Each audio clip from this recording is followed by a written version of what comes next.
Olá, meus queridos, há exatos 60 anos, os Beatles sairiam de Liverpool para ir para Londres para poder fazer um teste, fazer uma audição na Decca. Eu já falei sobre isso antes, mas eu decidi fazer um vídeo contando toda a história em detalhes para vocês. Meu nome é João Moura, essa é a Beatles School, vamos lá.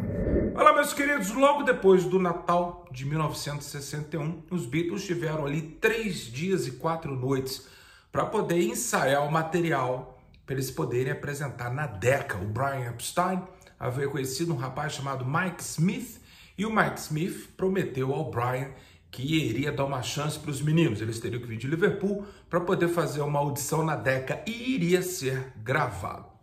Então o que aconteceu? Os Beatles usaram esses dias no Cavern para poder ensaiar seus números e tudo mais. Foram para casa no dia 31 de dezembro, às 10 horas.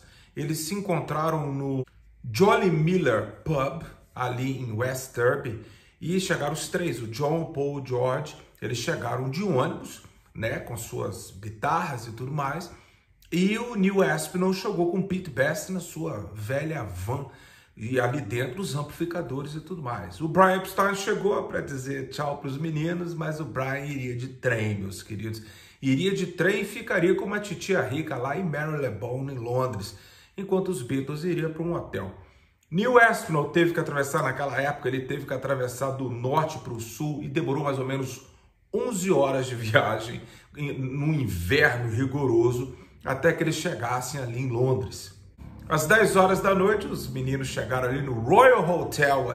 E não fica pensando que o nome Royal é uma grande coisa, não. O hotel era bem vagabundo, bem fuleiro. E aí o Brian Epstein estava lá esperando por eles. Eles fizeram um check-in e tudo mais. E os meninos estavam com fome, estavam em Londres. Falei, vamos passear, é 31 de dezembro, né? A véspera de Ano Novo, vamos dar um passeio. Então eles passearam por ali, foram em alguns pubs ali em Londres, tomaram uma sopa. Eles só tinham dinheiro para sopa. E eles ficaram intrigados com as coisas em Londres, eram caras, né? Passearam bastante ali, até que eles chegaram. É uma lembrança que todos os Beatles têm deles chegarem em algumas lojinhas, mas apenas olhando as vitrines, né? Eles viram o que hoje a gente reconhece como as botas dos Beatles, né? Eles eram umas lojas de balé, de produtos para dançarinos, aquela coisa. Eles viram aquelas botas ali, e aquilo ali eles acabaram mais tarde comprando. Eles foram até Trafalgar Square para ver lá a árvore de Natal, aquela coisa toda, mas dava um frio tão intenso que logo depois os meninos foram embora para o hotel. Vamos dormir porque amanhã, dia 1º de janeiro de 1962, os Beatles tinham que se apresentar às 10 horas da manhã, está ali nos estúdios da Decca. Os Beatles chegam ali em West Hampstead, nos estúdios da Decca ali, para poder já gravar. O George Harrison tem uma lembrança que ele falou o seguinte: a gente entrou, tocou e foi embora. Né? Mas não foi bem assim não. Os meninos chegaram, montaram a bateria do Pete Best e eles chegaram com seus amplificadores que o Neil estava carregando. Os Beatles também. O que aconteceu é que lá dentro tinha um rapaz chamado Michael Savage, e ele falou assim, ó, os seus amplificadores não vai rolar, vocês vão plugar as suas guitarras nos nossos amplificadores que estão ligados à nossa mesa de som e tudo mais, então porque a gente vai gravar tudo direitinho.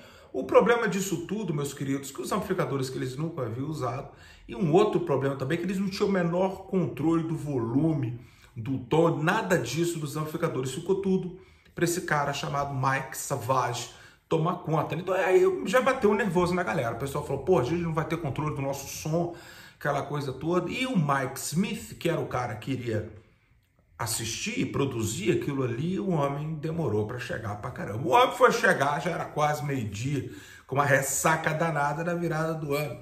Diz a lenda que o George Harrison virou para ele e falou assim, pô, feliz ano novo, né? Vamos começar logo, né, e tal. E aí o Mike Smith, muito sem graça, falou, manda os meninos, vamos tocar as músicas aí.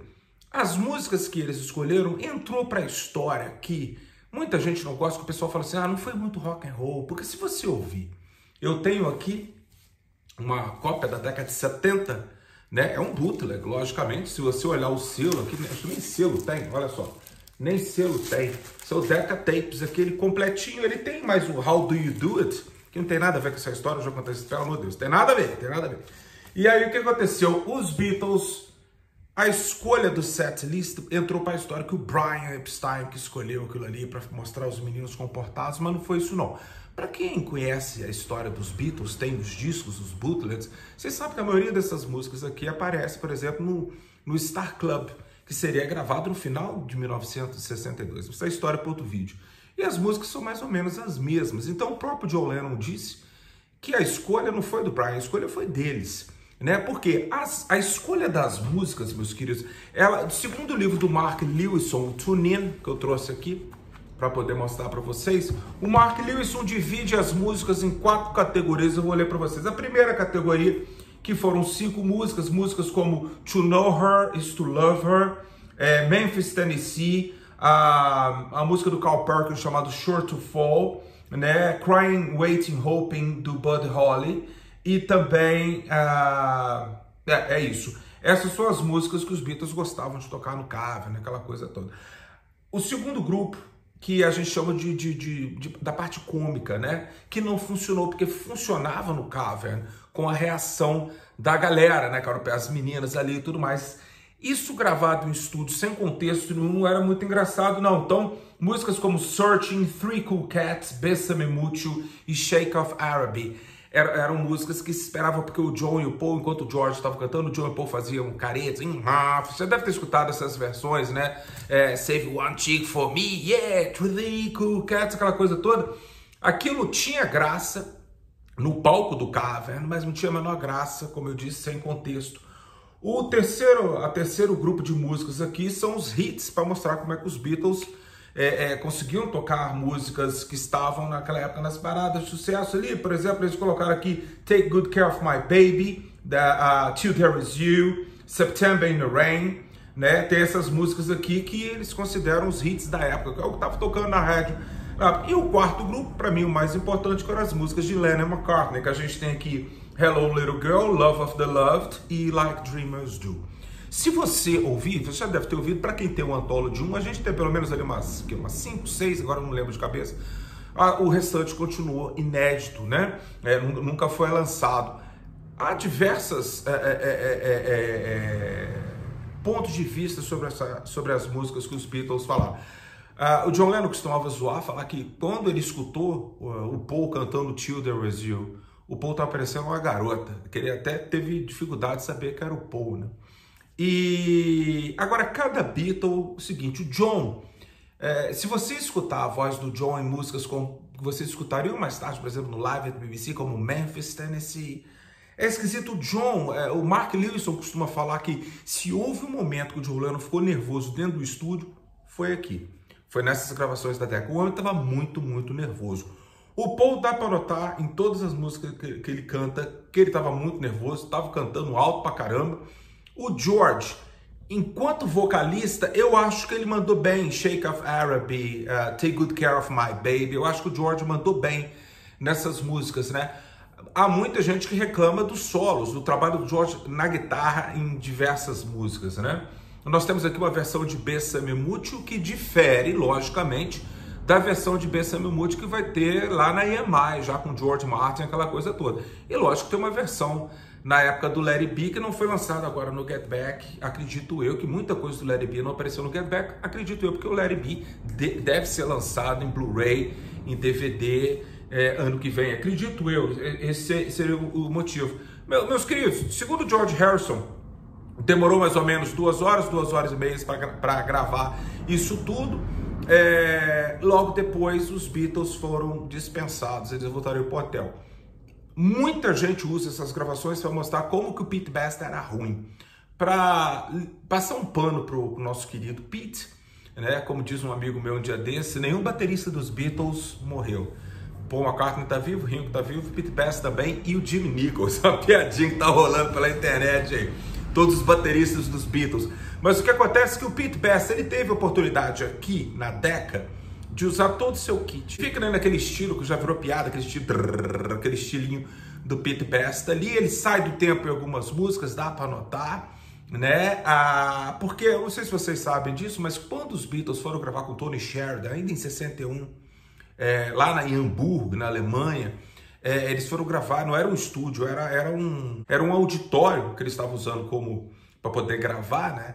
E o Burt Kaempfert, que produziu aquelas sessões do Tony Sheridan, ele chega a desmantelar a bateria do Pete Best completamente, deixar ele completamente liso, sem bumbo, sem nada e tudo mais. Por isso que o som é ruim. Então há de se defender o Pete Best aqui. Mas aqui, ele, assim como os outros três, estava extremamente nervoso. Então vamos levar o Pete Best dessa. A ordem das gravações, meus queridos, ninguém sabe. Ninguém sabe se teve 2 takes, se teve oportunidade. O que se sabe, que é lembrado pelos Beatles, é de que antes deles tocarem a versão para ser gravada, eles tocavam um pouquinho, porque era música que eles já conheciam, né? Então eles tocavam um pouquinho, virava pro Mike Savage, só pode apertar o botão aí eles tocavam. Não existem diferentes takes, né? E não se sabe a ordem dessas músicas. Qual música foi gravada primeiro, no meio, por último, ninguém sabe disso. Meus queridos, já no livro Anthology dos Beatles, há algumas partes aqui que eu acho muito interessante. Por exemplo, aqui no finalzinho o John fala: eu escutei as fitas e eu não teria recusado o nosso grupo. O som era bom, especialmente a segunda metade. Não havia muita gente tocando aquele tipo de música. Acho que a Decca esperava que tivéssemos tudo sob controle, mas estávamos apenas fazendo uma fita para teste. Deveria ter percebido o nosso potencial. George Harrison disse que anos depois descobri que tinham contratado Brian Paul and the Tremolos. O diretor da Decca, Dickie Rowe, fez uma previsão sagaz: os grupos com guitarra estão saindo de moda, Sr. Epstein. Aí o Paul retruca e fala assim: deve estar se mordendo agora. E o John Lennon fala: tomara que se morda até morrer. Oh! Então foi isso, meus queridos. Eles voltam para Liverpool já no dia 2 de janeiro, né? E já chegam contando a novidade para a galera, né? Na cabecinha deles, eles esperavam o seguinte: a questão do contrato, para a gente assinar, para a gente poder gravar um disco, é questão de tempo. Infelizmente não foi assim. Infelizmente não. Graças a Deus não foi assim. Pelo fato do Dickie Rowe e do Mike Smith e também do Mike Savage, deles terem recusado os Beatles e virar, porque o Brian todo dia ele ligava e tudo mais, até que chegou um momento que eu disse que o Mike Savage virou para o Brian Epstein e falou assim: senhor Epstein, eu sou um homem muito ocupado, um homem de 20 anos, ele tinha 20 anos de idade, eu sou um homem muito ocupado. Não caberia ao Mike Smith e nem ao Mike Savage dar a resposta, né? Quem daria a resposta seria o Dickie Rowe, e o Dickie Rowe acabou falando que não, ele assinou com o Brian Paul and the Tremolos e teve dezenas de sucesso. Porra nenhuma, né? Essa banda nunca foi pra frente, mas logicamente depois o Dickie Rowe ia ficar esperto e assinaria com os Rolling Stones, diz a lenda, por intermédio do George Harrison. Diz que ele perguntou pro George: eu fiz essa cagada, né, de ter recusado vocês, né, algum tempo depois, você poderia indicar alguém? Aí o George Harrison fala: tem uma banda lá em Marquee que é muito boa, né, eles tocam em Chelsea, uma banda de blues, que é uma banda chamada Rolling Stones. Diz a lenda, né, meus queridos? Diz a lenda. Por que eu falo felizmente? Né? Felizmente porque o que se deu daquele ali? O Brian pegou essas fitas e fiava debaixo do braço, e ele foi em todas as gravadoras de Londres. Que você vai, Pi, Columbia, na EMI, o que você imaginar, o Brian foi. Um dia, ele passeando ali em frente tinha uma loja de discos que eu costumava ir, que eu comprei muita coisa do que eu tenho, e era um preço assim razoável, mas era razoável quando a Libra era 2,9, isso há 10, 12 anos atrás, né? Hoje em dia a Libra é R$8 ou 9, né? Uma diferença muito grande. Então a gente conseguia comprar um box de CD por 10 libras, aí você colocava em real, dava R$29, dava R$30. Mas isso há 12 anos atrás, né, meus queridos? Então o que acontece? Nessa loja da HMV, que era em frente a Selfridges, essa loja que hoje não mais existe, ela deve ser uma loja de alguma outra coisa, porque da última vez que eu fui a Londres, que foi em 2019, já me falaram que ela já não existia mais, a loja estava lá fechada. Mas a história conta que o Brian foi até lá e para conversar com algumas pessoas ali em relação para tentar vender os Beatles e tal. Numa dessas reuniões que ele estava esperando, um cara da HMV gostou do Brian, falou assim: você tá andando para lá e para cá com esses tapes, que eram tapes, né? Eu falei: cara, no andar de cima aqui tem como você fazer o acetato disso aí, né? Aí você pode simplesmente fazer vários e entregar para a pessoa não tem que ouvir na hora, fica mais prático. Então o Brian faz acetatos de Hello Little Girl, Like Dreamers Do, Love of the Love, que eram músicas de Lennon e McCartney. Esses acetatos que encheram os olhos do pessoal da EMI, que quando eles viram, peraí, quem que é esse Lennon e McCartney aqui, dessa musiquinha aqui, que tá no disquinho aqui? Aí o Brian Epstein falou assim, esse Lennon e McCartney é o John e o Paul, os vocalistas. Eles fazem as próprias músicas? Sim.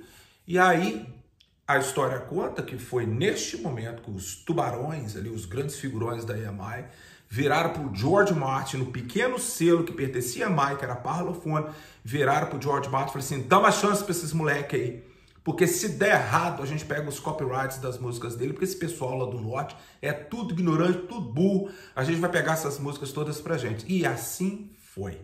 O George Martin jamais vira os Beatles no Cavern, ele viu depois. Ele assinou o contrato simplesmente para poder pegar as músicas dos Beatles. Ele não fez por mal, não fez por maldade, ele simplesmente fez o que os chefes deles mandaram. Só que os meninos foram tão legais, foram tão bacanas ali, que ele deu 3 chances, que eu já contei esse vídeo, ele deu 3 chances para gravar Love Me Do, deu errado, depois eles gravaram de novo, trocaram o Pete Best, trouxeram o Ringo, aquela história toda com Alan White, eles gravaram P.S. I Love You, aquela coisa toda. Graças a Deus, o lance da Decca, ele é importantíssimo para o sucesso, para o futuro que os Beatles teriam naquele ano importantíssimo de 1962, que tudo é de 1962. Esse ano a gente vai falar de Love Me Do, a gente vai falar de P.S. I Love You, a gente vai falar da saída do Pete Best, tudo isso vai fazer 60 anos. Meus queridos, um bom resto de ano para vocês. Abração.